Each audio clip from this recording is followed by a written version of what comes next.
지속할 수 있는 비밀이라는 제목을 가지고 말씀 증거하겠습니다. 오늘 살펴볼 인물은요, 이름이 에베네도입니다. 아마 처음 들어본 이름일 겁니다. 저도 이렇게 보면서 에베네도라는 사람이 있구나. 저도 이렇게 익숙하지 않은 이름입니다. 근데 이 사람에 대해서 바울이 뭐라고 얘기했냐면요, 아시아의 그리스도께 처음 맺은 열매라 그랬고요. 또 사랑하는 사람이라 그랬고요. 무엇보다도 로마서 16장 바울이 동역자였던 사람들 중에 한 사람인 것을 성경을 통해서 알 수가 있습니다. 문헌에 보면요, 에베네도는 바울의 친구였다고 나와 있습니다. 또 아시아에 성경이 나와 있는 것처럼 그리스도께 처음 맺은 열매라고 나와 있고요. 또 바울이 사랑하는 사람이라고 할 정도로 아낀 사람입니다. 무엇보다도 로마 16장에 이름이 기록되었다는 것은 하나님께서 사실적으로 크게 사용하셨다는 의미입니다. 어떻게 보면은 이렇게 신앙생활 한지 얼마 되지 않는 새가족 새신자라고 보면 됩니다. 그런데 로마 16장에 적힐 만큼 응답을 받았다는 것이죠. 사실 늦게 예수 믿은 사람들보다요, 일찍 예수 믿은 사람들이 신앙생활을 더 잘합니다. 어떻게 보면은 어릴 때 특히 예수 믿은 사람들은요, 기독교 문화라는 것을 가지고 있어요. 기독교 문화라고 해서 특별한 문화가 아니거든요. 그냥 예배 드린다 이런 게 하나의 문화예요. 주일날 딴 사람들은 가장 좋은 놀러 갈 수 있는 시간에 예배 드린다, 이게 하나의 큰 문화거든요. 그리고 여름이고 겨울이고 이렇게 수련회 이런 걸 가잖아요. 이런 게 하나의 큰 문화입니다. 그리고 이렇게 부흥회라든지 요즘 그런 거 많지 않은데 집회라든지 이런 게 있죠. 이런 것도 큰 문화고요. 그리고 우리는 또 이렇게 경제관이 또 헌금을 드리고 또 우리가 교제하고 이런 부분이 큰 문화입니다. 이제 이런 것이 이렇게 잘 되어 있죠. 신앙생활을 오래 할수록 이런 부분이 잘 되어 있습니다. 그런데 새가족들은 이런 부분이 안 되어 있어요. 그래서 사실은 굉장히 거기 익숙해지는데 시간이 오래 걸립니다. 그나마 조금 청소년 때 이렇게 교회 다니고 하면은 거기 금방 또 익숙해지는데, 조금 나이 들어서 이렇게 신앙생활을 하면은 한 20살만 넘겨도 이런 문화가 익숙해지는데 꽤 오랜 시간이 걸려요. 그래서 내가 한 10년 정도 걸리는 것 같더라고요. 그 문화가. 그럴 수밖에 없죠. 그리고 또 당장 예배 드리면 사도신경 외우고 주기도 외우고 하는데, 세 가지 와서 성경 어디 붙어 있는지도 모르고요. 그렇잖아요. 우리 규현이 제가 여기 처음 여기 와서 같이 예배 드릴 때 우리 미영자매가 이게 사도신경을 다 보여주고 알려준 것 같더라고요. 그래서 이제 얘가 아마 저렇게 그런 부분이 익숙해진 것 같죠. 아무것도 아니지만 옆에서 도와준 사람 없으면은 사실 그거 하나 하는데도 되게 불편하고요. 다 눈 감고 이게 기도하고 있는데 자기는 뭐 할지도 모르겠고요. 일단 여기서부터 굉장히 어색해져요. 그러다 보니까 아무래도 이게 시간이 오래 걸려요. 그리고요, 또 한편으로는 제가 한번 기억나는데, 다른 성경은 전부 다 몇 장 몇 절 이런데 시편만은요 몇 장이라 그러잖아요. 몇 편이라 그러거든요. 제가 기억으로는 제가 이제 청소년 때 교회를 나갔는데, 이 친구도 이제 교회 다닌 지 얼마 안 된 친구가 얼마나 이렇게 믿음이 좋아 보였는지 앞에 있는 목사님이 사회를 시켰어요. 사회를 시켰는데 이제 시편을 이제 자기 불러야 되는데, 시편 몇 편 몇 절 읽겠습니다 이렇게 해야 되는데, 시편 몇 장 몇 절 읽겠습니다 이렇게 얘기한 거예요. 갑자기 다 웃어버리는 거예요. 이게 분위기가. 얘가 얼마나 민망하겠어요. 자기가 뭐 틀린지도 몰라요, 상황이. 그 이후에 굉장히 얘가 좀 이렇게 교회로 오기가 힘들어지는 부분이 있더라고요. 참 우리가 아무것도 아닌 것 같지만 저도 이렇게 문화가 틀리고 익숙하지 않으면은 참 어렵구나 생각이 참 많이 들었습니다. 또 반면에 신앙생활 일찍 하신 분들은 이렇게 문화는 익숙한데요, 잘못되어져 있는 것들이 많이 들어가 있어요. 뭐가 들어가 있냐면은 신앙생활 할 때 우리가 원하건 원치 않은 간에 잘못된 사상 이런 것들이 생각보다 많이 들어가 있어요. 지난주도 얘기했지만 이 기복주의 사상 많이 들어가 있어요. 그래서 예수님 처음 믿은 사람이 이 복음 제대로 알면은 또 더 빨리 응답받는데, 또 예수님 믿은 사람 오래된 사람은 이런 사상들이 들어가고 있기 때문에 이 사상을 빼내고 이 복음적인 생각을 다시 집어넣으려면 또 시간이 오래 걸리더라고요. 잘못된 생각을 빼내기가 참 쉽지가 않아요. 불신자 생활을 하다가 예수 믿으면은 원래 교회는 그런갑다 이렇게 되는데 원래 이렇게 이런갑다 이렇게 되는데 이 잘못된 내용이 이제 먼저 들어간 이제 신앙생활을 오래 했던 친구들은요 이거 빼내기가 굉장히 힘듭니다. 이때 특별히 이제 율법주의 사상이요. 이거 굉장히 빼내기 힘듭니다. 여러분들 안 그렇겠지만 저는 제가 청소년 때만 해도 교회에서 이렇게 뭐 사 먹으면 안 돼요. 거기 죄 짓는 거예요. 말도 안 되는 건 율법을 만들어 놨단 말이에요. 한국 교회가 이상한 율법들을 많이 만들어 놨어요. 근데 이것이 이제 뭐 이렇게 배가 고프니까 뭘 사 먹고 이러면은 지나가는 이제 교회 사람 보면은 들키잖아요. 그러면 굉장히 부끄러워지고 민망해져요. 근데 나이가 조금 들었는데요. 뭐 지금은 안 그렇지만은 사실 몇 년 전만 해도요. 뭘 사 먹으면은 이건 전혀 아무렇지도 않다는 걸 알면서도 내 이게 이 뭡니까 심장은 기억을 하고 있어요. 약간 떨려요. 이해 못하겠지만 그래 돼요 사람이요. 그리고 저 이 영적인 문제가 있는 사람이 이 교회 와가지고 뭐 이렇게 불 받았다 이런 사람들 꽤 있거든요. 제가 대학생 때 그런 친구들 좀 있었어요. 그 친구들이 지금 신앙생활 안 하거든요. 아직도 내보고 교회 다니냐 이럽니다. 목사인 내한테도요. 내가 목사인지도 모르고 아직도 교회 다니냐고 그렇게 얘기한 친구들도 있어요. 그 친구들이 뭐 했냐면은 이제 말 그대로 이제 신비주의 쪽으로 많이 들어갔거든요. 근데 이 신비주의가 들어간 사람들 특징이 굉장히 율법을 갖고 있어요. 또 안 좋은 걸 또 많이 봤어요. 그러니까 막 섞여가지고 막 낙심하고 막 이래갖고 교회 떠난 경우도 많이 있어요. 이런 것들이 많이 들어가 있단 말이에요. 그리고 또 심성이 조금 착하고 이런 사람 있잖아요. 여기 있는 분들 중에는 제가 없는 걸로 알고 있는데 선천적으로 너무 착한 사람들이 있어요. 불쌍한 사람 보면 절대로 안 도와주고는 못 베기는 그런 사람도 있어요. 이 사람들은 이 칼날을 가지고 교회 안에서 특별히 우리가 가난한 사람을 도와야 된다 이런 이제 목사님을 만나거나 지도자를 만나면은 거기에 완전 매료돼 버립니다. 그러면 이제 그거 가지고 이제 신앙생활을 하거든요. 그것이 나쁘다기보다는 중요한 것이 내 마음에 안 담겨 있는데 이제 다른 것이 이제 마음에 담겨 있으니까 이제 곤란한 일들이 많이 벌어지는 겁니다. 제가 개척하는 가운데 뭐 여러분을 만났는데요. 저는 개인적으로 일찍 신앙생활을 한 건 아니지만 다른 게 많이 들어갔었어요. 첫 번째 제가 들어간 게 저번에 얘기했듯이 기복주의 많이 들어가 있었어요. 기도 안 먹어도 될 것 같은 그런 거 있잖아요. 또 이렇게 영적으로 갈급하니까요. 신비주의도 많이 들어가 있었어요. 여러분들은 뭐 기도원 이런 잘 안 가르치면 난 많이 갔어요. 가서 뭐 신비한 것도 많이 봤고요. 안전뱅이가 일어나는 것도 봤어요. 내가 이런 것들이 제 안에 내재되어 있더라고요. 내한테는 그런 역사가 아니라는데 그런 게 굉장히 대단한 것처럼 보이고 또 그런 것에서 굉장히 내가 갈급해 있고 이런 게 있더라고요. 그리고 또 딴 사람이 나쁜 짓 하면은 그 꼴을 못 보는 그런 율법주의 사상이 굉장히 많이 들어가 있었어요. 그러다가 어느 날 내가 복음을 조금 알기 시작을 했는데 내가 잘못됐구나라는 걸 알겠더라고요. 예수님 십자가에 다 끝냈다 그랬는데 내가 이 문제 속에 빠져 있는 걸 알겠더라고요.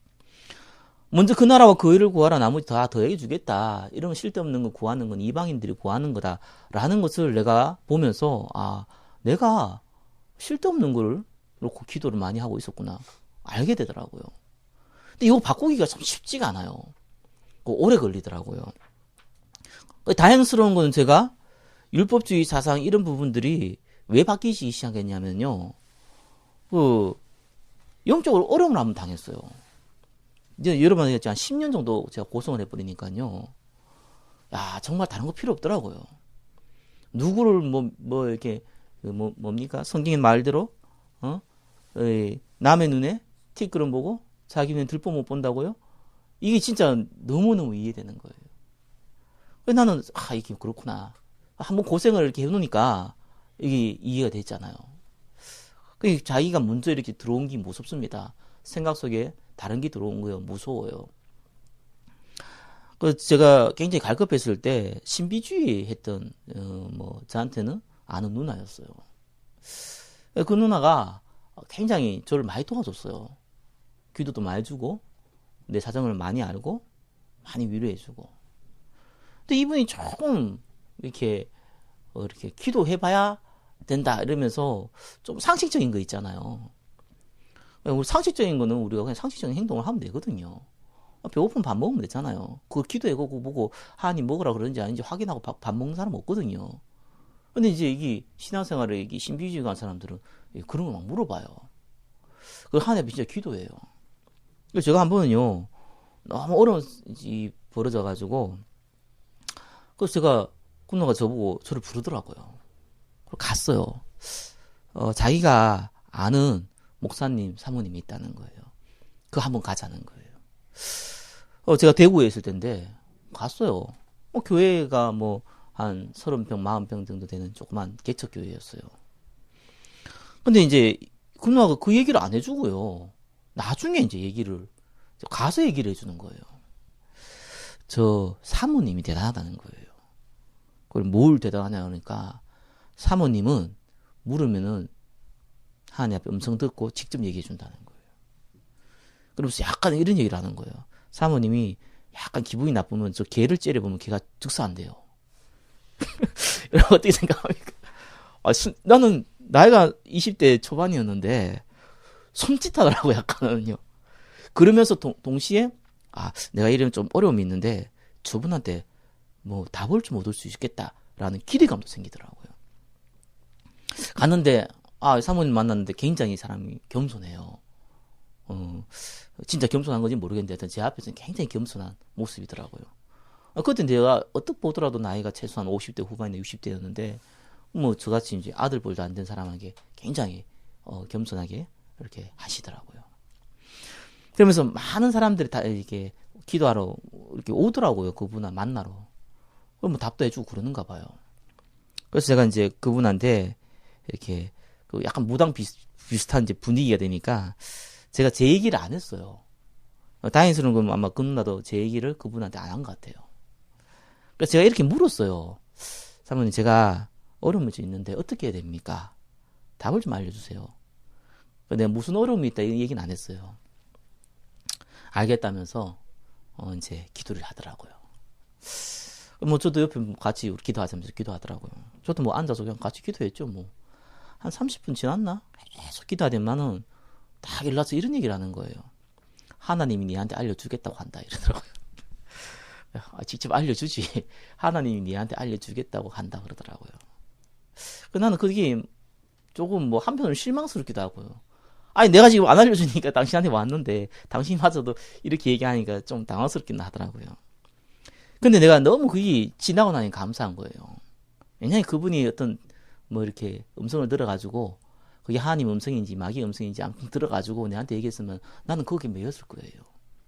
여러분 혹시 신문 같은 거 이렇게 보면은 우리 뭡니까 띠기 있잖아요. 무슨 띠 그 사조 나온 거 있죠. 그거 읽지 마세요. 그거 왜 안 읽으면 안 되냐면요. 읽으면 매여요. 사람이 희한해요. 오늘 조심하라 이러면요. 가다가 이상하게 기분 나쁜 일 생기면 그래 조심하라 그러는데 내가 조심 안 해서 그렇지 이 생각 들고요. 사람이 그렇다니까요. 그래서 내가 거기에 다행스럽게 안 빠질 수 있는 계기가 됐어요. 그러면 그것도 굉장히 어려웠는데 그 부분에 정확하게 내 사정을 얘기하고 답을 줬으면 그거 빠져가지고 지금도 그렇게 살아갈 수 있을지도 몰라요. 이렇게 참 우리는요 약하거든요. 저희 집 사람이 저번에 똥꿈을 꿨대요. 똥꿈. 제한테 얘기해서 똥꿈을 꿨대요. 제가 무의식적으로 한 말이 있어요. 야 로또 사라. 로또 한번 사라. 사실은 농담인데 농담은 그런 농담은 내가 하고 있더라고요. 샀냐? 안 샀어요. 그걸 왜 삽니까? 이게 이제 그런 꿈이 좋다 이렇게 우리는 많이 알고 있잖아요.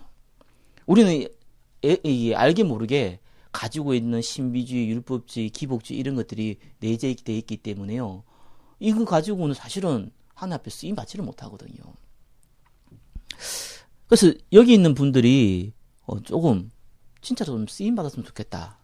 제가 이 생각을 최근 들어 많이 했어요. 기도를 많이 했어요. 왜 그러냐 하면은 하나님이 저를 조금 응답 받을 수 있도록 속된 표현으로 부인받을 수도 있는데 하나님 나한테 그런 길을 안 줘요. 그러면은 또 제가 이렇게 하나님이 배경을 좀 줄 수 있잖아요. 그 경제를 조금 줄 수 있고 큰 돈 아니라 줄 수 있거든요. 얼마든지. 그러면 조금 내가 이렇게 이 머리 나쁜 사람이 아니기 때문에 저도 이렇게 방법을 써가지고 교회를 조금 키울 수도 있어요. 근데 하나님 그 배경을 안 줘요. 참 신기해요. 그래서 또 그 여러 가지 여건들을 안 줘요. 그래서 저 개인적으로 그런 생각이 드는 거예요. 하나님, 그러면 그건 내 시간표다. 하나님이 저를 쓰기 위해서 다루는 시간표다. 그러면은 좋은 시간이라 드는 거예요. 제가 만난 사람들이 그 진짜 응답 받을 수 있도록 저는 도울 수 있겠다 생각이 드는 거예요. 반대로 저를 만난 사람들은 저를 통해서 진짜 응답 받을 수 있는 기회가 된다고 저는 생각이 들더라고요. 최근 들어서 제가 여러분한테 푸시를 많이 하고 얘기를 했던 이유가 하나님이 저한테 굉장히 그 부분에 대해서 강하게 응답을 주시더라고요. 그래서 꼭 기억하셔야 됩니다. 바꿔야 되거든요. 생각 바꿔야 돼요. 생각 바꾸는 방법은요, 얘기 들어서는 안 돼요. 올바른 얘기는 들어야 되겠지만 올바른 얘기 들어가서 생각이 안 바뀝니다. 반드시 성령의 역사는 경험을 해봐야 돼요. 이상한 성령 체험이 아니라 성경대로 나와 있는 체험 해봐야 돼요. 큰 거 말고요. 딱 두 가지 성경 구절만 알려드릴게요. 여러분 너무너무 잘 알고 있는 거. 여러분 마태복음 6장 33절 어떻게 생각합니까? 먼저 그 나라와 그 의를 구하면 나머지 더 하신다는 거 어떻게 생각합니까? 진짜 그렇습니까? 그거 체험해 봐야 되거든요. 진짜 하나님 앞에서 조금 내가 성경적인 방법이 아니더라도 속된 표현으로 잘 몰라서 내가 좀 성경적인 지식이 부족해서 잘 못할 수 있잖아요. 근데 내가 누군가를 사랑하면은 방법은 서툴 수 있지만 상대가 알거잖아요.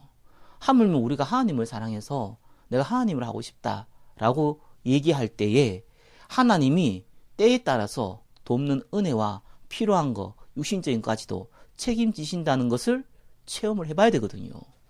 그래야 믿음 생겨요. 이거 없으면 믿음이 안 생긴다니까요.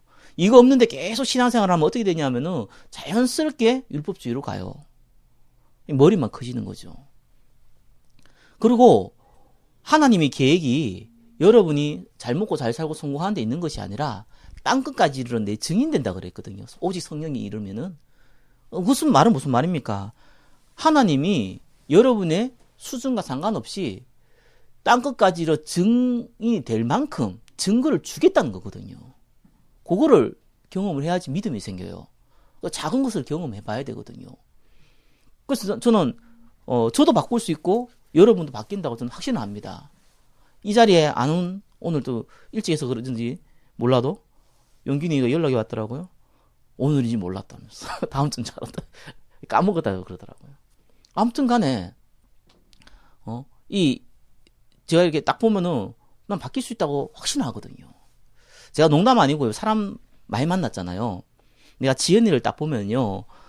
내가 눈을 보면은 되게 민망할까 봐 내가 눈을 안 보는데 지연을 내가 딱 보면은 이렇게 다른 애들하고 다른 게 있잖아요. 우리 지연이나 우리 정근이나 우리 미영이 같은 경우는 일단 나이가 많지 않아요. 그래서 조금 순수해요. 그래서 조금 여러분 나이가 조금 들면요. 오래 만나봐야 알아요. 왜냐하면은 굉장히 가식된 모습들이 나도 잘 몰라요. 이 사람 진심을 잘 몰라요. 그런데 오래 만나보면은 알아요. 근데 이제 초중고나 여러분 정도까지만 돼도 이렇게 가식을 많이 하지 않거든요. 쉽게 보여요. 여러분 미래가 어떻게 될지 내가 보인다니까요.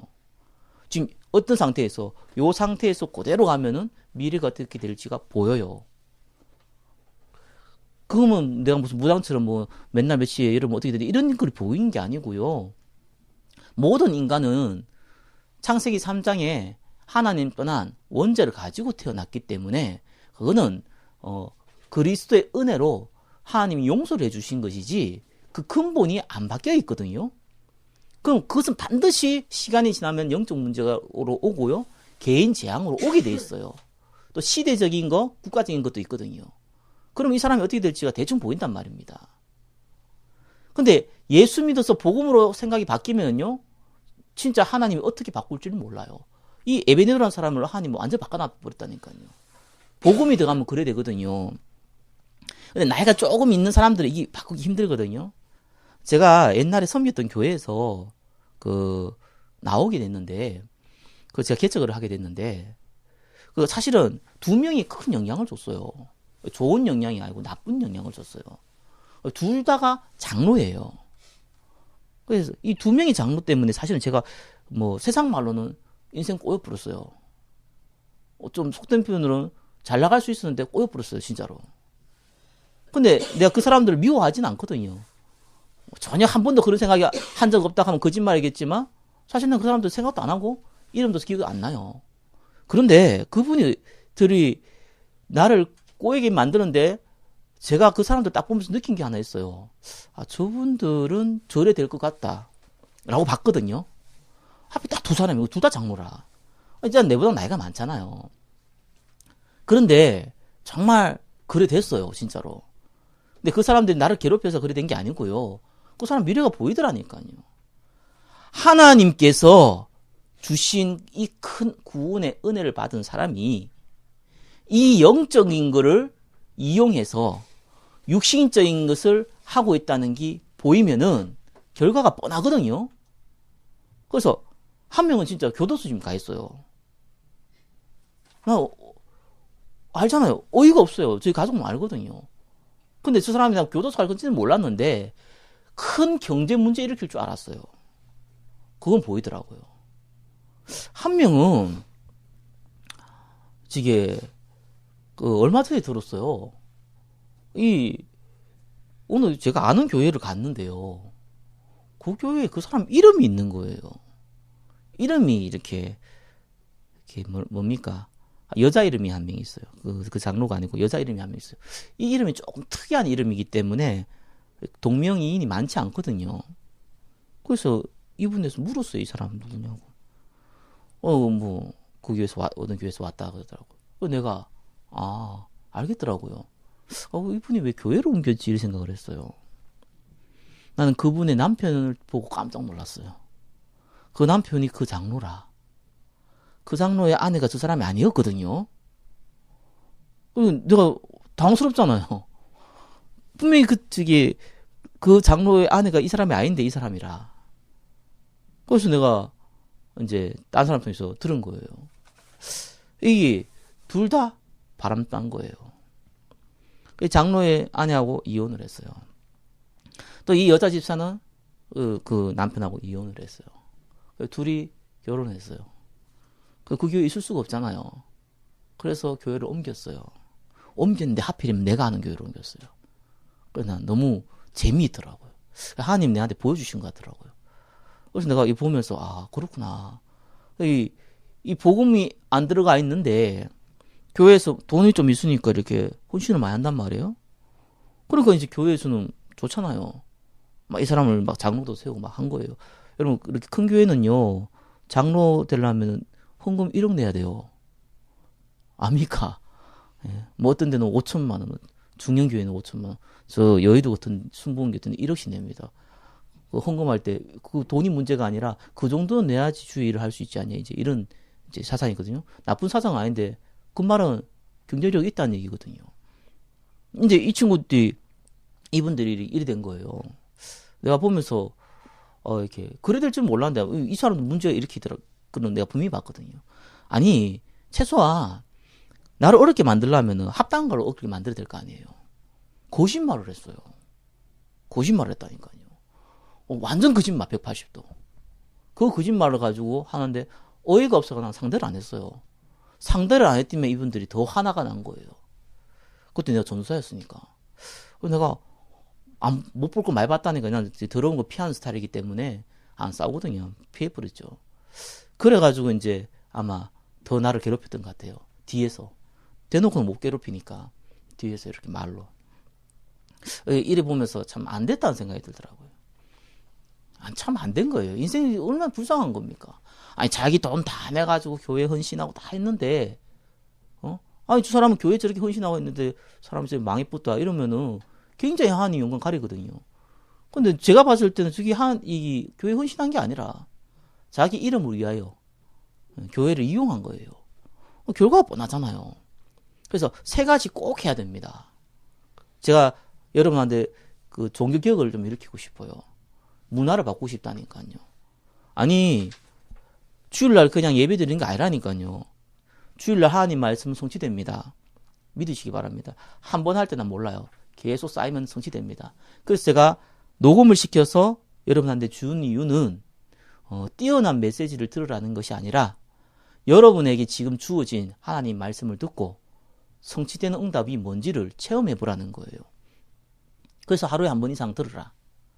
지나가면서 들으라. 저도 제 메시지를 듣는데 왜 여러분 안 듣습니까? 예, 들으시기 바랍니다. 그게 종교개혁이에요. 믿음은 들으면서 난다고 여러분 바꿀 수 있는 종교개혁이에요. 두 번째는 반드시 제가 주부 뒤에 규제목을 적어놨어요. 언약 기도 제목이에요. 여러분 이 기도를요 언제 할 필요 없는 줄 압니까? 여러분이 말씀을 듣다가 어느 날 하나님이 내한테 기도 제목을 줘요. 그러면은 이렇게 기도할 필요 없어요. 그거 놓고 기도하면 돼요. 근데 처음에는 그게 안 돼요. 그래서 이거 놓고 기도하라니까요. 그러면은 어느 날 여러분한테 기도 제목을 준다니까요. 응답을 주면서 기도 제목이 생긴다니까요. 그래야지 실제로 인도받을 수 있어요. 세 번째 뭐 합니까? 주일 예배는 주일 예배고요. 현장 예배 반드시 있어야 돼요. 만들어야 돼요. 우리 정근 형제가 기도하면서 이제 만들었으면 좋겠어요. 이거 만들어야 된다니까요. 왜 여러분 현장 예배는요 주일 예배하고 또 달라요. 이 현장 예배는 사실적인 거거든요. 사실적으로 하나님 응답을 볼 수 있는 기회예요. 이거 만들어야 돼요. 나는 이 종교개혁이라고 생각하거든요.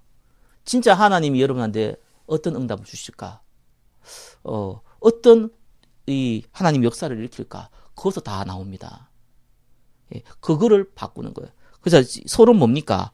이래야지 근본이 바뀌는 거예요. 근본이 뭡니까? 내용이 예수 그리스도잖아요. 그럼 누가 모릅니까? 정말 예수님이 우리 인생의 모든 문제를 해결하시고 나와 함께 하시고 절대로 변하지 않는 분이시구나. 이거 체험하라니까요. 이 세 가지를 통해서 체험을 해보라니까요. 두 번째 뭡니까? 하나님 나라가 임했다. 이 말이 뭔지를 체험해보라니까요. 내 가정에 하나님의 나라가 임했다? 내 학업에, 내 직장에, 내 사업처에 하나님 나라가 임했다? 뭔 말인지를 알아야 돼요. 요거를 눈에 안 보이잖아요.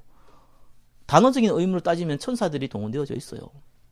흑암의 귀신들이 다 쫓겨나요. 거기에 하나님의 성령 역사가 일어나요. 그걸 보고 하나님 나라라 그러거든요. 이게 눈에 안 보이는 거란 말이에요. 똑같은데 여기 악령이 가득하다. 흑암의 나라인 거예요.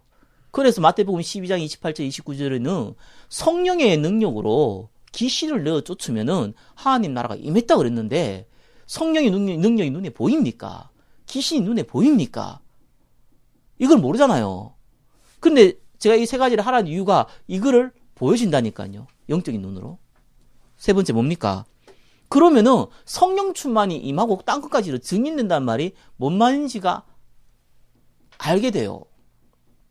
저는 가끔씩 이렇게 똑똑한 사람, 이렇게 조금 배운 사람들은요, 회사에서 직장생활 할 때 회사에서 어떤 일을 하냐니까요, 지혜롭게 존도에 대한 가슴이 있어요. 지혜롭게 해야 된다 생각을 해요. 그건 진짜 맞는 말이잖아요. 근데 지혜로운 부분하고 한 가지 두 번째 부분이 두려움이 같이 섞여 있어요. 내가 이렇게 예수 믿는 티를 내면은 여러 가지 손해 볼 것이다 라는 두려움과 동시에 그걸 핑계 삼아 지혜롭게 해야 된다는 부분과 이게 섞여져 있어요. 그러니까 뭐가 안 나타나냐 하면은 전혀 증거가 안 나타나요. 저는 제가 직장 다닐 때 어떻게 했냐면요, 당연히 지혜롭게 해야 된다고 생각을 했어요. 근데 난 너무 좋은 거예요, 예수 믿는 게. 좋으니까 어떻게 합니까? 말이 나와요, 그냥. 그래서 거기서 몇 명 건져냈어요. 그래서 예수 믿고 있어요. 제가 한번 얘기했지 않습니까? 취미로 직장생활 다니는 친구가 한 명 있었다니까요. 권희준이라는 친구예요. 내보다 2살이 어린데 이제 입사 동기예요. 이 친구고 아버지가 IMF에서 일을 해요. 이 친구 어머니가 안과 의사예요. 제가 그때 여의도에 다녔는데 여의도 거기에 이 친구가 자기 직장생활 한다고 엄마가 오피스텔 사줬어요. 그거 비싸요. 그 땅들은 굉장히 비싸요. 그 이 친구가 직업이 뭐냐, 주직업이 작가예요, 작가. 그 작가인데 무슨 작가냐? 영화 대본을 쓰는 작가예요.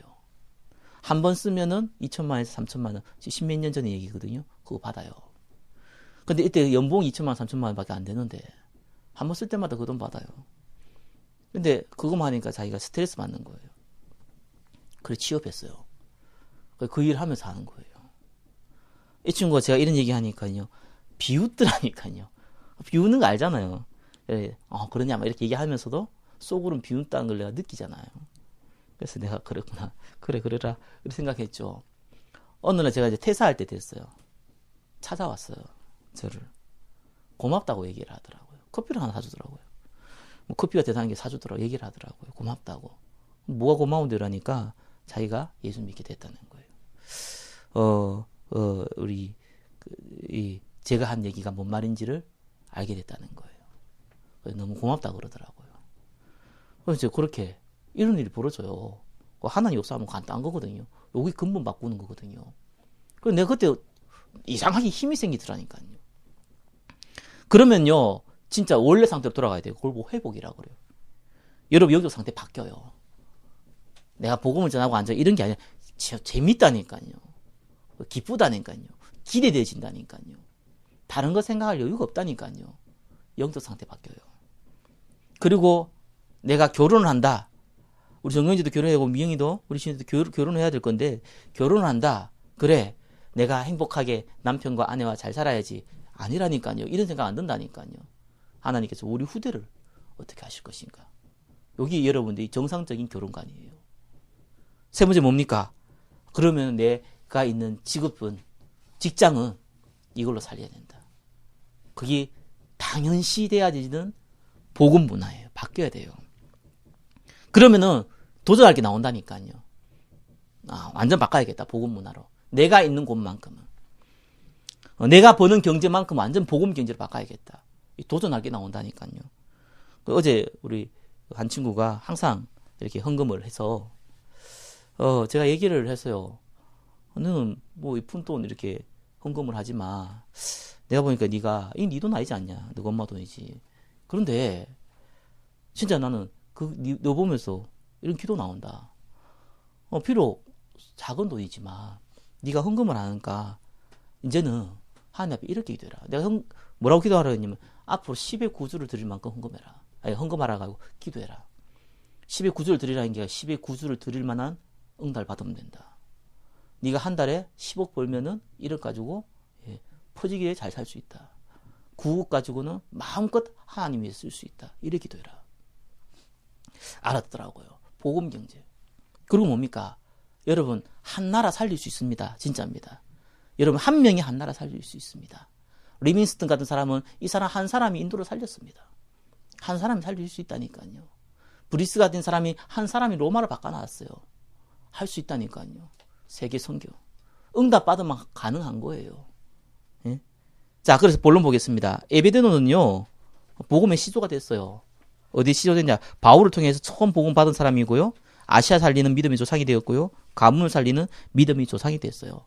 여러분들이 여러분 직장, 여러분의 사업장, 여러분의 미래를 살리는 거기에 복음 문화를 바꾸는 복음의 시조가 되기를 예수님 이름으로 축원합니다. 두 번째 뭡니까? 에베드노는 복음 안에서 지속할 수 있는 비밀을 가지고 있었습니다. 반드시 이 비밀을 갖고 있어야 돼요. 응답 받으려면. 제가 주부를 그냥 만드는 게 아니거든요. 우리 몇 명 안 보이지만 내가 주부를 그냥 만드는 게 저는 100만 명이 모일 거 생각을 하고 저도 만들어요. 왜 그러냐? 그게 뭐 한 명이 모이고 100만 명이 모이고 만드는 건 똑같으니까 나는 익숙한 거예요. 왜 그러냐면은 이걸 지속해야 되거든요. 나도 지속해야 되고 여러분도 지속해야 되잖아요. 저도 이거 가지고 다녀요.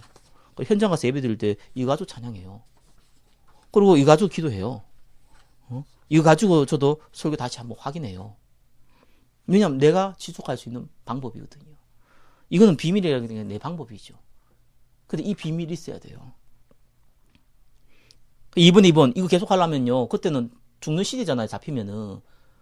성령의 역사를 지속적으로 보면은요. 성령 충만이 오기 때문에 아무리 어려워도 이겨낼 수 있어요. 그게 지속의 비밀이에요. 이거 없으면 아무리 평안한 시대에도 무너져요. 타락합니다. 세 번째 뭡니까? 로마서 16장에 기록될 만큼 끝까지 쓰임받았어요. 중요한 건 끝까지예요. 한 번 쓰임받고 마는 게 아니고 끝까지. 여러분 오늘만 살고 올해만 살고 끝날까 하잖아요. 끝까지. 세 번째 뭡니까?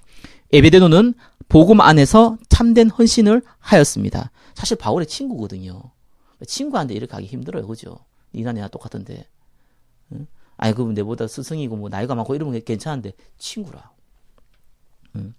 근데 이 친구인데도 불구하고 바울이 인정한 동력자였습니다. 헌신은요, 조건 안 봐요. 두 번째 뭡니까? 하나님께 산 제사로 자신을 드렸습니다. 살아있는 제사. 그죠?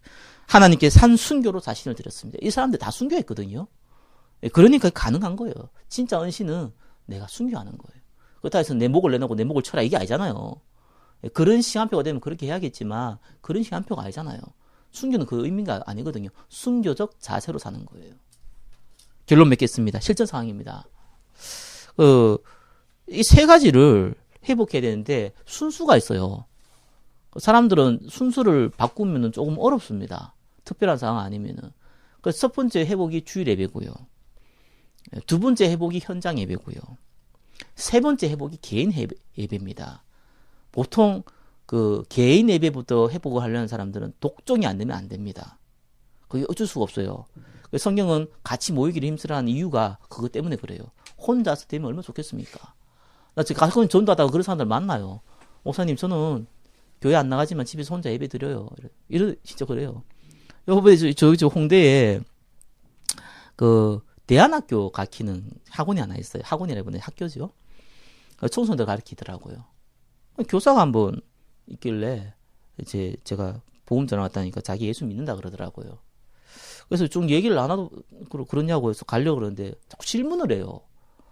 그래서 뭐 질문을 쭉 대답해 줬죠. 가만히 보니까 어느 교회 다니는 내가 물었더니 교회 안 다닌다는 거예요. 교회 안 다니는데 어떻게 신앙생활을 하냐. 그러니까 자기가 집에서 교회에서 안 좋은 걸 많이 받는가 봐요. 집에서 혼자 예배 드린다고 그러더라고요. 그래서 어떻게 예배 드리냐. 나는 과간이 돼요. 나 그 얘기 들고 나 깜짝 놀랐어요. 아, 이 사람 까다로운 큰일 나겠구나. 집에서 뭐 사도신경하고 이렇게 보는데 뭔가 하나님이 음성이 들릴 때까지 가만히 있는데요. 나 이거 어떻게 해야 됩니까? 이 무당입니까? 이 뭡니까? 잘 되냐니까 요즘 잘 안 된다는 거예요. 이렇게 이상하게 돼버리대요. 그래서 개인 예배는요, 주일 예배와 현장 예배가 회복되어지면요, 개인 예배 회복되어집니다. 이게 너무 중요하거든요. 우리나라는요, 잘한 게 하나 있잖아요. 새벽 기도회를 만들어 개인 예배를 회복하게 만들었어요. 사실은 그게 주일 예배처럼 공예배인데도 불구하고 뭐 말씀 짧게 하고 기도할 수 있는 시간을 만들어 준 거죠. 그래서 그나마 많은 축복이 임했거든요. 요즘 시대는 여러분 그렇게 하기 좀 힘들어졌어요. 그래서 여러분 언제든지 혼자 하루에 가장 좋은 시간에 예배 드릴 수 있을 만큼의 영적 상태 돼야 됩니다. 그러려면 주일 예배, 현장 예배를 먼저 회복하고요. 그 다음에 개인 예배로 들어가는 겁니다. 그러면은 이 응답이 뭔지를 알게 됩니다. 그리고 여러분 통해서 응답 받아야 됩니다. 난 진짜 미영이가 응답 받았으면 좋겠고요. 성공했으면 좋겠어요. 복음 가지고 성공했으면 좋겠어요. 우리 정근이가 복음 가지고 성공했으면 좋겠어요. 아, 저 사람이 성공했는데 보니까 예수 믿는 사람이네. 이건 틀렸어요. 그거는 성공이 아니에요. 왜냐하면 그 사람이 실력이 좋은 거예요. 복음 없이 성공한 사람하고 똑같은 문제 와요. 그래 되면은 저 사람은 성공할 줄 알았다. 응? 아, 저 사람은 저를 잘 믿는데 성공할 줄 알았다. 이래 나와야 돼요. 나중에 보니까 예수 믿는 사람이네. 틀렸어요. 그 말은 그 사이에는 저 사람이 예수 믿는지를 몰랐다는 얘기잖아요. 틀렸어요. 여러분들이 소문이 나야 돼요. 저 친구 참 유별나게 예수 믿는다 라고 소문나야 돼요. 유별난 게 아닌데 저 사람은 참 저래갖고 돈 벌겠냐, 저래갖고 생활 제대로 하겠냐 라고 들려야 돼요. 처음에는. 그런데 지나 나와 보니까 이 사람은 축복받았네요. 이래 나와야 돼요. 진짜 응답은 그래 와요. 그러면은 여러분이 땅끝까지 이르러 증인된다. 증거가 있어야지 증인이 되는 거죠. 돈만 많이 번다고 해서 증인되는 줄 압니까? 성공한다고 증인되는 줄 압니까? 중국어 있어야지 증인 되잖아요. 그 응답이 오게 됩니다. 지속할 수 있는 비밀 가운데 한 주간 인도받기를 예수 그리스도 이름으로 축원합니다. 기도하겠습니다. 지속할 수 있는 에베네도처럼 끝까지 쓰임받을 수 있는 복음의 시조가 될 수 있는 응답을 허락하여 주옵소서. 살아계신 예수 그리스도 이름으로 기도드립니다. 아멘. 우리